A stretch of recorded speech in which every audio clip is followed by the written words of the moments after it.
उसकी wife Helen और 6 साल का लड़का शॉन उससे अलग रहते हैं। साइमन उन्हीं के सपनों में खोया रहता है। हेलन को लगता है कि साइमन अच्छा बाप नहीं है, क्योंकि वो अपने काम को इतनी प्रायोरिटी देता है कि अपने लड़के का बर्थडे तक भूल जाता है। तो ऐसे में एक दिन सुबह साइमन को पुलिस स्टेशन से फोन आता है कि कहीं पे एक मर्डर हुआ है, तो वो क्राइम सीन पे पहुंच जाए। साइमन क्राइम सीन पे पहुंचता है। साइमन का पार्टनर मॉरिस एक जवान लड़का है, वो अभी भी डेड बॉडी से यूज टू नहीं हुआ, तो वो जब भी कोई डेड बॉडी देखता है वो वॉमिट करता है, जिसको लेके साइमन हमेशा उस पर गुस्सा होता है। डेड बॉडी एक टनल में है। विक्टिम एक 26 साल की लड़की है। उसे वायर से बांध के उस पर वाइल्ड डॉग को छोड़ा गया था।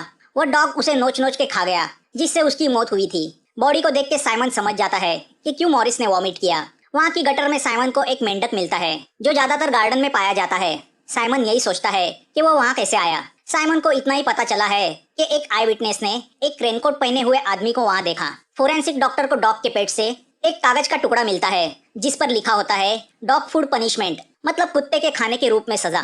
सीनियर इंस्पेक्टर जेम्स को उस लड़की की आइडेंटिटी का पता चलता है, जिसका नाम नाओमी होता है।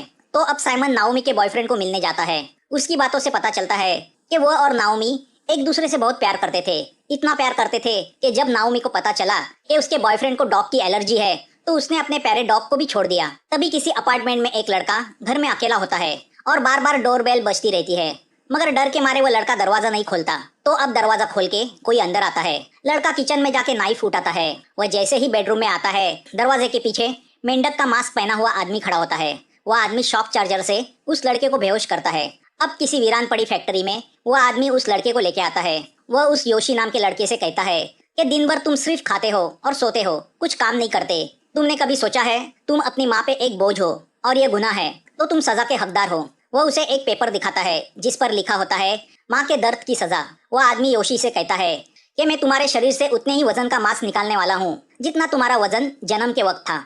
अब वह किलर योशी के चेहरे को काटता है। दूसरे दिन सुबह पुलिस को इस मर्डर के बारे में भी पता चलता है, तो वह क्राइम सीन पे पहुंचती है। साइमन को वहां रखा वही कार्ड मिलता है, जिस पर लिखा होता है माँ के दर्द की सजा। अब पुलिस समझ जाती है कि यह सीरियल किलिंग का मामला है। शाम को साइमन और मॉरिस रेस्टोरेंट में बैठ के केस के बारे में डिस्कस करने लगते हैं। साइमन मॉरिस से कहता है कि किलर योशी को वही दर्द देना चाहता था जो उसकी माँ ने उसे जन्म देते वक्त महसूस किया था। साइमन मॉरिस से कहता है कि जब किलर ने योशी के चेहरे को पकड़ के काटना शुरू किया होगा, तब जरूर योशी ने बचने के लिए उस किलर के हाथ को काटा होगा, जिसके निशान उसके हाथों पे होंगे। तभी साइमन को याद आता है कि थोड़ी देर पहले उसने सामने बैठे आदमी से जब पानी मांगा था, तो उसके हाथ पे भी बिल्कुल वैसे ही निशान थे, मतलब किलर उनके सामने बैठा था। साइमन भाग के रेस्टोरेंट के बाहर जाके किलर को ढूंढने की कोशिश करता है, मगर किलर भाग चुका होता है। साइमन को लगता है कि इन दो मर्डरों के बीच जरूर कोई लिंक है। योशी के मर्डर के वक्त भी रेनकोट पहने एक आदमी को क्राइम सीन पे देखा गया था। किलर हमेशा बारिश के वक्त ही मर्डर करता है। तभी मॉरिस आके पुलिस चीफ से कहता है कि दो मर्डर के बीच का कनेक्शन उसे मिला है। नाओमी और योशी 3 साल पहले एक केस में जूरी थे।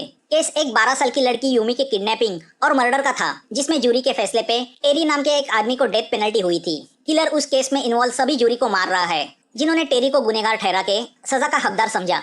मॉरिस की बातें सुनकर साइमन के पैरों तले जमीन खिसक जाती है, क्योंकि उसी केस में उसकी वाइफ हेलन भी जूरी थी। अब डर के साइमन हेलन को फोन करने की कोशिश करता है, मगर काफी कोशिशों के बाद भी फोन नहीं लगता। अब पुलिस चीफ उन 3 साल पहले के केस को देखते हैं, तो उन्हें पता चलता है टेरी ने यूमी को किडनैप करके उसकी लाश को लिक्विड क्रिस्टल कंटेनर में डॉल बना के रखा। जूरी के फैसले पे उसे डेथ पेनल्टी हुई, मगर टेरी की खराब मेंटल कंडीशन को देख के उसको हॉस्पिटल भेजा गया, जहाँ 1 महीने बाद उसने सुसाइड की। चीफ ये सब देख रहे होते हैं कि तभी उस केस में जज का काम करने वाले एडवर्ड के घर एक अनजान आदमी पार्सल छोड़ता है। पार्सल पे लिखा होता है सेम लव अफेयर पनिशमेंट, यानी एक आदमी के 2 औरतों के साथ संबंध रखने की सजा। पार्सल में एडवर्ड की 2 हिस्सों में काटी लाश का एक हिस्सा होता है, तो दूसरी जगह एक पब में उसी साइज का एक पार्सल पब मैनेजर को मिलता है, जो उसकी एक वेट्रेस के नाम होता है। जब पार्सल खोला जाता है, तो उसमें एडवर्ड की दूसरी आधी लाश का हिस्सा होता है। उस वेट्रेस के साथ एडवर्ड के संबंध थे। अब यह किलिंग का मैटर पुलिस के लिए प्रेस्टीज का सवाल बन जाता है, तो सभी बड़े पुलिस ऑफिसर की मीटिंग बुलाई जाती है। टेरी की केस में कुल 9 लोग फैसला सुनाने में शामिल थे, जिसमें जज एडवर्ड भी था। 9 में से 3 का मर्डर हो चुका है और अब 6 लोग बचे हैं। पुलिस को लगता है कि कोई टेरी की मौत का बदला ले रहा है, और इन 6 में एक हेलन है, जिससे कोई कांटेक्ट हो नहीं पा रहा। तभी पुलिस को और एक जूरी के मर्डर की खबर मिलती है। विक्टिम एक 50 साल की लेडी है, जो टेरी केस में जूरी का काम कर चुकी है। उस लेडी को कोल्ड स्टोरेज में फ्रीज करके मारा गया है, और उसके पास छोड़े गए कागज पे लिखा होता है एवर लास्टिंग ब्यूटी पनिशमेंट, यानी हमेशा खूबसूरत रहने की सजा। तो 5वें जूरी की लाश उसके शॉप पे मिलती है। उसे मुंह में बहुत सारी निडल यानी सुइयां भोग के मारा गया है, और कागज के टुकड़े पे लिखा होता है स्वेलोइंग 1000 नीडल पनिशमेंट, यानी हजारों सुइयां निगलने की सजा। यहाँ होते हुए इन मर्डर को देख के साइमन और फ्रस्ट्रेट होता है, क्योंकि अभी हेलन का कुछ पता नहीं चला। पुलिस को हेलन की कॉल लिस्ट से पता चलता है कि वो उसकी दोस्त मिया के कांटेक्ट में थी। तो अब जेम्स हेलन की बेस्ट फ्रेंड मिया के घर जाता है। तो साइमन मिया से मिलने उसके हॉस्पिटल जाता है, जहाँ मिया नर्स का काम करती है। जेम्स जब मिया के घर जाता है तो वहाँ हेलन नहीं होती। मिया का बॉयफ्रेंड पुलिस को बताता है कि मिया घर पे नहीं है, हॉस्पिटल में है, वो घर में अकेला है। तो अब जेम्स उस आदमी से ज्यादा कुछ सवाल किए बगैर हॉस्पिटल की तरफ जाता है। मिया साइमन के सामने मान लेती है कि हेलन उसी के घर रुकी हुई है। जेम्स मिया से कहता है कि वो उसके घर गया था, तो उसके बॉयफ्रेंड ने कहा घर में कोई नहीं है। तो मिया उनसे कहती है कि उसका कोई बॉयफ्रेंड है ही नहीं। वो सुन के सभी शॉक होते हैं। मतलब पुलिस जिसे बॉयफ्रेंड समझ के वहाँ से चली आई थी, वो दरअसल किलर था। अब सब मिया की घर की तरफ भागते हैं। उसी वक्त मिया के घर में वो किलर हेलन और शॉन को एक प्लास्टिक के बॉक्स में डाल के अपनी कार की डिक्की में रख देता है। और जैसे ही वो वहाँ से अपनी कार से निकलता है, उसका सामना कार से आ रहे साइमन से होता है। कार में रेनकोट पहन के बैठे उस आदमी को देख के साइमन को कुछ शक होता है और वह उस कार का पीछा करने लगता है। जब जेम्स को मिया के घर में हेलन और शॉन नहीं दिखते, तो वह फोन करके ये बात साइमन को बताता है। तो अब साइमन कंफर्म होता है कि वो दोनों किलर की कार में है। काफी लंबी चेस के बाद साइमन की कार पलटती है, तो किलर उसे ट्रक से कुचलने की कोशिश करता है, मगर वो साइमन को मारता नहीं। हंसते हुए वो वहाँ से चला जाता है।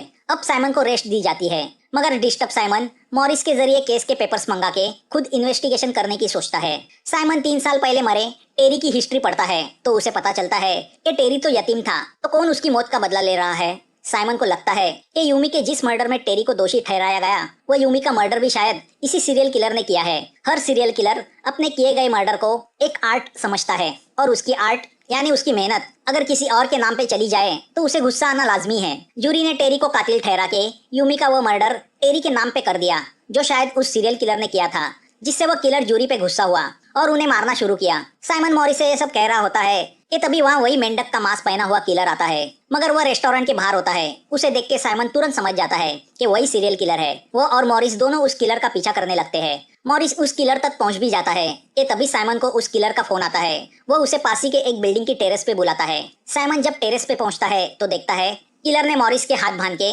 उसे टेरेस की एज पे खड़ा किया है और सिर्फ उसका टाई पकड़ के रखा है।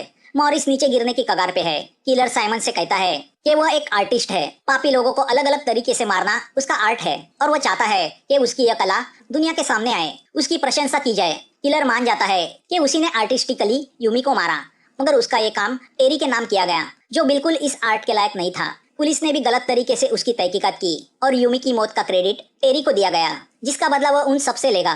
किलर साइमन से बात कर रहा होता है कि तभी अचानक बारिश रुक के धूप निकल आती है, जिससे किलर इरिटेट होता है और मॉरिस को नीचे झोंक देता है। मॉरिस नीचे गिर के मर जाता है। किलर वहाँ से चला जाता है। साइमन को मॉरिस की मौत का जिम्मेदार ठहरा के सस्पेंड किया जाता है। चीफ साइमन से पूछता है कि किलर ने तुम्हें कांटेक्ट करने की कोशिश क्यों की। साइमन चीफ से कहता है कि रिवेंज उस किलर का मोटिव नहीं है, लोगों को अजीब तरीके से मारना उसका शौक है, जिसे वो आर्ट कहता है, और खुद को आर्टिस्ट, और यही बात वो मेरे जरिए दुनिया को बताना चाहता है। अब इंक्वायरी के लिए साइमन को ले जाया जाता है, तो रास्ते में मौका देख के साइमन उनकी गिरफ्त से भाग जाता है, जिससे पुलिस हैरान हो जाती है। चीफ को डर है कि कई किलर को पकड़ने के चक्कर में साइमन अपनी जान न गवा बैठे। अब साइमन सबसे पहले तो एक गुंडे से गन खरीदता है। वह रेस्टोरेंट में बैठ के सोच रहा होता है कि किलर तक कैसे पहुंचा जाए कि तभी रेस्टोरेंट में बैठा एक कस्टमर कुक पे इस बात पे गुस्सा होता है कि उसकी डिश में उस कुक ने प्रॉन्स क्यों डाले, जबकि उसने पहले ही बताया था कि उसे प्रॉन्स की एलर्जी है। उस आदमी के मुंह से एलर्जी वर्ड सुन के साइमन के सामने वो बात आती है। जब किलर मॉरिस को पकड़ के खड़ा था तो अचानक धूप निकल आई, जिससे वह किलर इरिटेट होके अपने बदन को खुजाने लगा। मतलब सूरज के किरणों की उसे एलर्जी है, इसलिए वह सब मर्डर्स बारिश में करता है। अब साइमन साइबर कैफे में जाके इंटरनेट पे सनलाइट एलर्जी और उस पर टोक्यो शहर में इलाज करने वाले हॉस्पिटल की लिस्ट निकालता है। फिर वह एक एक करके उन हॉस्पिटल को विजिट देके वहाँ पूछताछ करता है। आखिर में वह एक स्पेशलिस्ट के पास जाता है, जिससे पता चलता है कि 3 लोग उसके पास इलाज करने आते थे, मगर वह डॉक्टर उन पेशेंट के डिटेल्स साइमन को देने से इनकार करती है। तो साइमन गन पॉइंट पे उसे रख के उन पेशेंट के पेपर्स हासिल करता है। उन पेपर्स में साइमन को किलर के कदकाठी और उम्र का पेशेंट मिलता है, जिसका नाम शिमोन है। तो अब साइमन उस शिमोन के घर पहुंचता है। घर के बाहर लॉन में साइमन को उसी प्रजाति का मेंढक मिलता है जो उसने टनल में देखा था। यहाँ शिमोन अपने अगले शिकार की तैयारी कर रहा है। साइमन छुपके से शिमोन के घर के तहखाने में चला जाता है। वहाँ साइमन को उसके और उसके फैमिली के फोटोज दिखाई देते हैं। मतलब शिमोन ने पहले उसकी सब इन्फॉर्मेशन निकाली थी। तभी उसे वहाँ पड़ा एक कागज का टुकड़ा दिखाई देता है, जिस पर लिखा होता है डेजर्टिंग हर हस्बैंड पनिशमेंट, मतलब अपने पति को अकेले छोड़ के जाने की सजा। तभी पीछे से शिमोन आके साइमन पे हमला करता है। दोनों में काफी हाथापाई होती है, मगर आखिर में घायल साइमन को शिमोन बेहोश करता है। साइमन जब आंखें खोलता है तो वह एक रूम में बंद होता है जहां हेलन और शॉन का पुतला होता है। शॉन के हाथों में एक गिफ्ट होता है जिस पर लिखा होता है गिफ्ट फ्रॉम डैडी। साइमन उस बॉक्स को खोलता है तो उसमें जिक्सॉ पजल के टुकड़े होते हैं और एक साउंड रिकॉर्डर होता है। जब वह रिकॉर्डर प्ले करता है तो उस पर शिमोन का मैसेज होता है कि साइमन को वो पजल के टुकड़े जोड़ने हैं जिसमें एक पासवर्ड छुपा है, जो पासवर्ड यूज करके वो उस रूम से निकल सकता है। साइमन गुस्से से रैंडमली डिस्प्ले लॉक पे पासवर्ड डालने की कोशिश करता है मगर उन पासवर्ड से लॉक नहीं खुलता। ऊपर बैठा शॉन कैमरा में देख के इसका मजा ले रहा होता है। एक डक से शिमोन साइमन को खाना भी डालता रहता है। साइमन को अंदर से कहीं लग रहा है कि हेलन और शॉन जिंदा है, तो अब साइमन पजल के टुकड़े जोड़ने बैठ जाता है। यहाँ पुलिस चीफ को पता चलता है कि साइमन इंटरनेट पे सनलाइट एलर्जी पे ट्रीटमेंट करने वाले हॉस्पिटल को चेक कर रहा था, तो वह उन हॉस्पिटल में जाके तहकीकात करते हैं और वह उस स्किन स्पेशलिस्ट डॉक्टर टियारा तक पहुंचते हैं। मगर न जाने क्यों टियारा उनसे शिमोन की इन्फॉर्मेशन छिपाती है, वो पुलिस को कुछ नहीं बताती। यहाँ पजल को जोड़ते जोड़ते साइमन को पता चलता है कि वो पजल दरअसल एक ड्राइंग है जो शॉन ड्रॉ किया करता था, तो अब वह उस हिसाब से पजल के टुकड़े जोड़ने लगता है। यहाँ पुलिस तहकीकात करती है तो उन्हें पता चलता है कि इसी तरह का आर्टिस्टिक मर्डर 20 साल पहले एक कपल का हुआ था।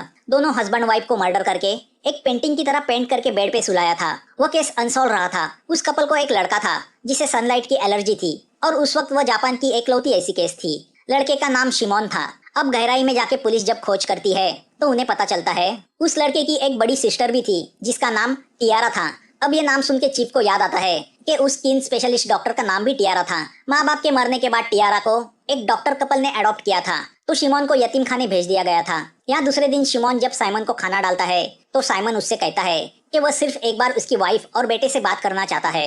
शिमोन उससे कहता है कि जब वह जिंदा थे तो उसे उनकी कदर नहीं थी, तो अब वह उनकी इतनी फिक्र क्यों कर रहा है। वह साइमन से कहता है कि जब वह पजल सॉल्व करेगा और पासवर्ड जान के उस रूम से बाहर आएगा, खुद ब खुद जान जाएगा कि हेलन और शॉन जिंदा है या मर चुके हैं। शिमोन उससे कहता है हम दोनों एक जैसे हैं। तुमने जीते जी अपनी फैमिली को मार डाला, तो मैंने बचपन में मेरे माँ बाप को मार डाला। साइमन को अपने किए पे पछतावा होता है। अब साइमन की यादों से पता चलता है कि वह भी उसके डैडी के नक्शे कदम पे चल रहा है। साइमन के डैडी भी एक पुलिस ऑफिसर थे और अपनी ड्यूटी के चक्कर में अपनी फैमिली को भूल गए थे। अपनी पत्नी की मौत के 5 घंटे बाद वह हॉस्पिटल पहुंचे थे। इस बात को लेकर साइमन हमेशा अपने डैडी से नफरत करते आया, मगर एक दिन एक स्कूल की बच्ची की जान बचाते वक्त उसके डैडी की मौत हुई। उस वाकयात से साइमन को पता चला कि एक पुलिस वाला होना कितना जिम्मेदारी का और मुश्किल का काम है। जब वक्त आता है तब रिश्तों की अहमियत पता चलती है। अब साइमन पजल पूरा करता है तो उस पर वर्ड लिखा होता है ईट। साइमन वो वर्ड लॉक में डालता है और दरवाजा खुल जाता है। अब साइमन जैसे ही एक रूम में जाता है तो उसे वहाँ फ्रिज में रखा हेलन और शॉन का कटा हुआ सर दिखता है। वह देख के साइमन पूरी तरह टूट जाता है। ऊपर कैमरा से उस पर नजर रख रहा शिमोन साइमन को दर्द में देख के बहुत खुश होता है, मगर अगले ही पल हमें उसके सामने बैठे हेलन और शॉन दिखाई देते हैं। मतलब साइमन ने फ्रिज में जो देखा वो पुतले थे। शिमोन हेलन से कहता है यही एक अच्छे आर्टिस्ट की पहचान है कि कोई उसके आर्ट में सच झूठ की पहचान न कर सके। हेलन उससे कहती है कि वह आर्टिस्ट नहीं सिर्फ किलर है। तो अब गुस्सा होकर शिमोन उससे कहता है कि वह उसके हस्बैंड को उसका किलर बनाएगा। अब मेंढक का मास्क पहन के शिमोन साइमन के सामने आके उसे चुनौती देता है। साइमन गन लेके शिमोन के पीछे दौड़ता है, तो यहाँ पुलिस चीफ पूरी फोर्स के साथ शिमोन के घर पहुंच जाते हैं। अंदर घर में साइमन पागलों की तरह गोली चलाते हुए साइमन को पकड़ने दौड़ता है, तो शिमोन दौड़ते दौड़ते हेलन को मेंढक का मास्क पहना के खड़ा कर देता है ताकि साइमन उसे शिमोन समझ के शूट करे। एक पल साइमन उसे शूट करने गन उठाता भी है, मगर उसके कर्राने की आवाज सुन के पहचान जाता है कि वह हेलन है। अब अपना ये प्लान फेल गया हुआ देख शिमोन सीधा शॉन के सर पे गन लगा देता है और साइमन से कहता है कि वह अपने हाथों से हेलन को शूट करे, या तो वह अपनी वाइफ को चुने या बच्चे को। शिमोन साइमन से कहता है कि तुम कुछ ज्यादा ही अकलमंद पुलिस ऑफिसर निकले और मुझ तक पहुंचे और इसकी सजा तुम्हें मिलनी चाहिए। हेलन साइमन से रिक्वेस्ट करती है कि वो उसे शूट कर दे और अपने बच्चे को बचाए, मगर साइमन शिमोन पे गोली चलाता है तो शिमोन अपनी गन से उसे जख्मी कर देता है। अब जब शिमोन हेलन को शूट करने जाता है कि तभी वहाँ पे पुलिस आ जाती है, तो शिमोन वहाँ से भागने की कोशिश करता है। भागते भागते वो घर के बाहर आता है। बाहर कड़ी धूप में सूरज की किरणें जब उस पर पड़ती है तो उसकी स्किन फटने लगती है। बुरी हालत में शिमोन को अरेस्ट किया जाता है। हॉस्पिटल में शिमोन को देखने उसकी सिस्टर टियारा आती है। शिमोन की हालत बहुत नाजुक है। टियारा की बातों से पता चलता है कि शिमोन की इस बीमारी की वजह से बचपन में उसके अपने माँ बाप भी उससे नफरत करने लगे थे। दुनिया की नफरत ने एक साइको किलर को जन्म दिया था। टियारा शिमोन से कहती है कि उसे अब शांति से सोने की जरूरत है। इतना कह के टियारा शिमोन को पॉइजन का इंजेक्शन देती है। शिमोन तड़पते हुए मर जाता है। तो यहाँ साइमन और हेलन शॉन के स्कूल में स्पोर्ट्स डे पे उसे चीयर अप करने पहुंचते हैं। अब साइमन अपनी फैमिली का इंपॉर्टेंस समझ गया है। हेलन भी बहुत खुश है। अच्छी खासी धूप पड़ी है। उस धूप से बेजार होकर हम शॉन को अपनी स्किन को खुजलाते हुए देखते हैं। मतलब शॉन को भी सनलाइट की एलर्जी है। कई दुनिया की नफरत